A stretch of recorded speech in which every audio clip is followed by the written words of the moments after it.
Hello and welcome to another Dragon Ball FighterZ video. Today we've got a breakdown for Super Saiyan 4 Goku Daima.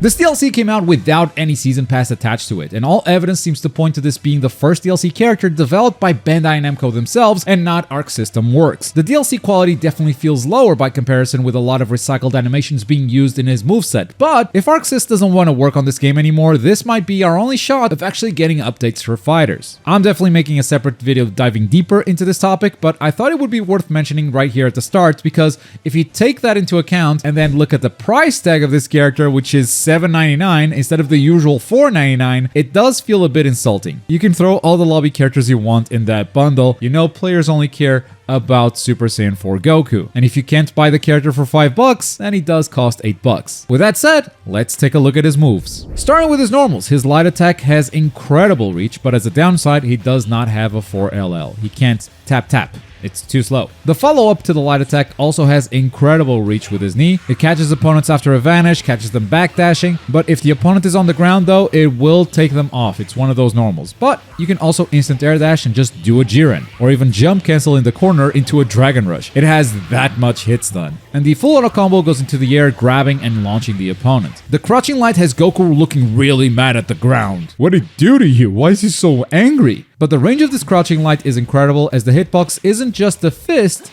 it's also the shockwave it causes. So that goes pretty far. Standing medium also has incredible range. Crouching medium is kind of like Super Saiyan Goku's. So far, we're looking very good. As for heavy attacks, all of his heavies can be held for bonus damage and bonus distance. The heavy attack button looks like this, and if you hold it down, here's the increased damage and distance. The down heavy is this uppercut, which you can also hold to buff. And that brings us to his jumping normals, which are also insane. Jumping light is very active, really good for catching super dashes. Jumping medium is gigantic. It crosses up like crazy. And the heavy also crosses up at the right angle, but you can also hold down the button, which will delay it, but deal bigger damage and have a different effect on hit. Hitting an opponent with a charge heavy will actually bounce them off the ground, which can go into some interesting routes. Finally, jumping down heavy can also be held and can also be charged. But even the unheld version makes side-switching combos very easy to perform. The special attack button does not throw a ki blast as you would expect, it's instead this open palm attack, which is invulnerable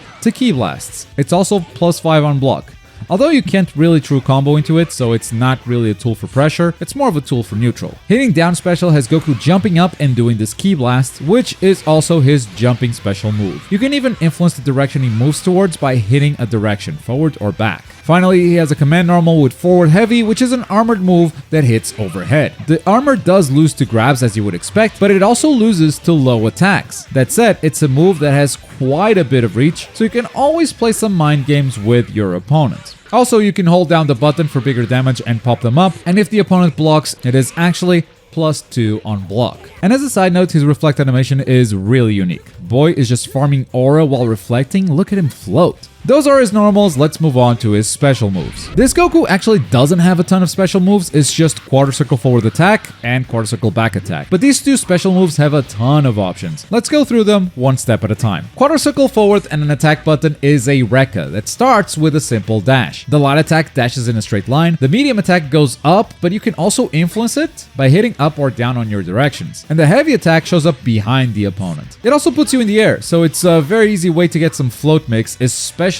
after a hard knockdown. Then you have the first follow-up, which is a punch and a kick. The light attack gives you a pretty simple follow-up, the medium attack wall bounces, and the heavy attack gives you an even better wall bounce. If you follow up with down plus an attack button, it will launch the opponent and you can follow this up with a super dash, even the light attack version. The medium actually spends your launcher, and the heavy attack switches sides, meaning that yes, you could side switch with the first dash and then switch again immediately if you have the meter. Then we have his other follow-up with up plus an attack button, and that is a grab. The light attack version switches sides but doesn't give you a knockdown. The medium attack version gives you a really long knockdown on the same side, and the heavy attack version gives you an even bigger knockdown. This is a great combo finisher, but could also be a mix-up tool that will grab the opponent as long as they are not crouching. And he's got one final option, which is a quick dash through the opponent. The dash has invincibility, so you can use it to catch some opponent's buttons, but also to cross up the enemy while using an assist. So if you start with a neutral follow-up, you can actually go into the up or down follow-ups as well. So it can be a two-stage Rekka, or 3 stages, I guess, with the initial dash. But if you do the up or down follow-up, that's it. You cannot extend it anymore. But that means you have a ton of options. You could start with the side switch dash, neutral into launcher. You can also stay same side and try to grab. You can cross up after making them block the dash on your side. Do keep in mind that a lot of these options are aerial, so you can get anti-aired by someone just mashing 2H here. But that's a lot of options for his first special move alone. His second special move is a lot simpler and a lot more familiar. Quarter circle back into an attack button does the Trunks flips. It's pretty much the Trunks flips. The light version flips back a bit, the medium version flips back a lot, and the heavy version is fully controllable, straight up recycled from Trunks. But the flips do have a follow-up if you press the special attack button. Goku will shoot a Kamehameha, and this beam is really powerful. If you shoot it close enough to the ground, it gives you incredible links, and it is +6 on block.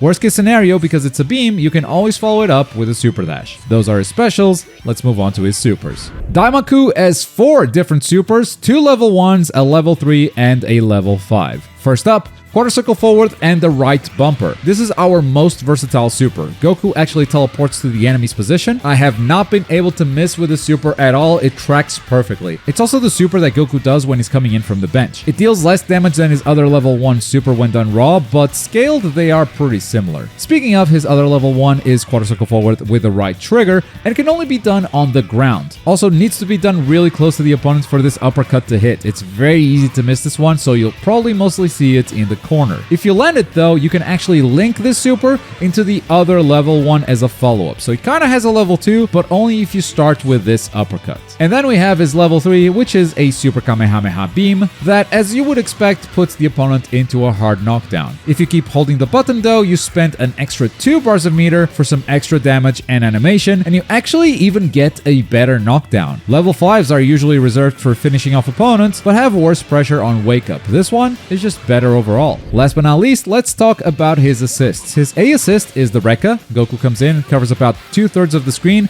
and does this 2-hit combo. This assist has so much block stun. 47 frames is enough to give 50/50s to the entire cast. His B assist, on the other hand, is much lighter on the block stun with only 29 frames, but Goku will show up at the opponent's location and kick them up. Almost like a C assist, he will track your position, just not vertically. He will always show up on the ground. If he gets the hit though, you have a really long time to confirm your combo. And then the C assist is the beam assist, giving you a follow-up on hit for an easy extension. And now that we know his moves, here are some tips on how to play him. Goku can convert into big combos from almost any hit, but so can most characters nowadays. His design is very much in line with the direction that these Bandai Namco patches have been taking the game towards. If you put in the time to optimize, you can count on this character being a big damage dealer. For mix-up, he does feel pretty threatening as well, as he gets to cross up with a ton of moves. They may cost meter or maybe an assist to perform, but the resources in this game are so easy to come by nowadays that it feels like he will always have access to those options. But he also has incredible normals if he wants to go for some classic cross-ups. He does have a grab as well, but since that whiffs on crouching opponents, it's really only going to work if you condition your opponent to stand up, which, to be fair, you can do with your forward heavy. Worst case scenario, you just do your Rekka on block and you will be safe. No matter what follow-up you use, they are all safe on block. Or you can even use the flips to back away and your beam will be plus. So unless you get hit by a big reversal, you should be fine.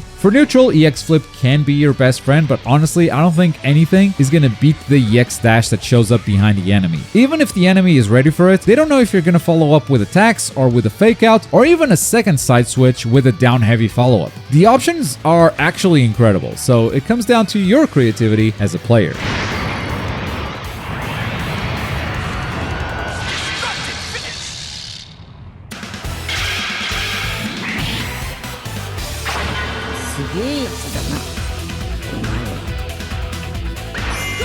And that's the new Daima Goku DLC. It's awesome to see this game getting updated 4 years after the previous character was added, even if the DLC quality has fallen quite a bit, especially in the animations department. But we'll talk more about that in the future video this week, so make sure you're subscribed if you don't want to miss that. But as always, thank you very much for watching. My name is Globku, and I'll see you next time. Bye!